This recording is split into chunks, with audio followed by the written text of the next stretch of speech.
मुकेश जी, आप बहुत परेशान हैं, कोई पूजा पाठ का फल नहीं मिलता है, उल्टा नुकसान हो जाता है। अगर कोई पूजा पाठ करते हैं ना तो उल्टा नुकसान होता है।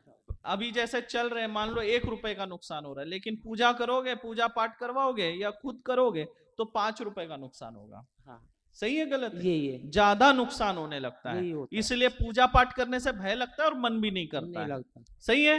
सही है। कोई भी काम सीधा नहीं होता है। नहीं होता। घर में उच्चाटन तंत्र है, धूमावती माता का किसी ने क्रिया करवा दिया है, इसलिए जीवन जो है दारिद्र में बनते जा रहा है, घर में अशांति बनी रहती है, हर कार्य रुक जाते हैं, रुकावटें आती हैं, परिजनों से दूरी बन गई है, केवल आपका जो परिवार है वो, हाँ, रिश्तेदारों से दूरी सी बन गई है। हो गई। सही है गलत है? सही है। सही है।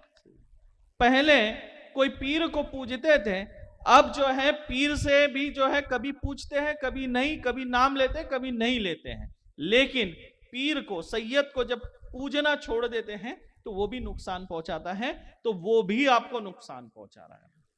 ठीक है जी। अब आपको जो है सैयद भी नुकसान पहुंचा रहा है, और जो धूमावती माता का किसी ने प्रयोग कराया, क्योंकि दारिद्रता की देवी और जिस पे होता है हाँ, वो विचलित हो जाता है, उसको कुछ समझ नहीं आता कि उसके साथ हो क्या रहा है।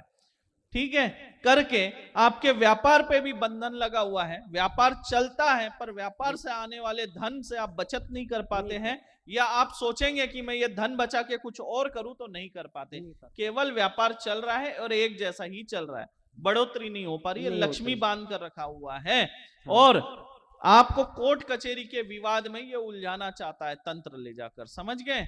बचना है, क्रोध नहीं करना है, दिमाग बहुत ज्यादा चिड़चिड़ा है, ठीक है, झगड़े से बचना है। क्रोध तो मैं करता ही नहीं महाराज, बहुत चिड़चिड़े हो तो क्यों नहीं करते हो? चिड़चिड़ा ही क्रोध है, तो आपको शांत रहना है, चिड़चिड़ापन नहीं करना है, और किसी से झगड़ा नहीं करना है, क्योंकि झगड़ा होगा कोर्ट कचहरी में तुम फंसोगे। ध्यान रखना मेरी बात, कम से कम 15 से 20 दिन तुमको जेल भी रहना पड़ेगा, इसलिए झगड़ा मत करना, झूठे आरोप में फंसा दिए जाओगे। ठीक है? ठीक है। पेशी बराबर करना, सब ठीक होगा। जो मन में विचलितपन है और जो ऐसा सुन्न रहते, सिर्फ सोचते रहते एक जगह बैठकर, वो भी दूर हो जाएगा। जाओ।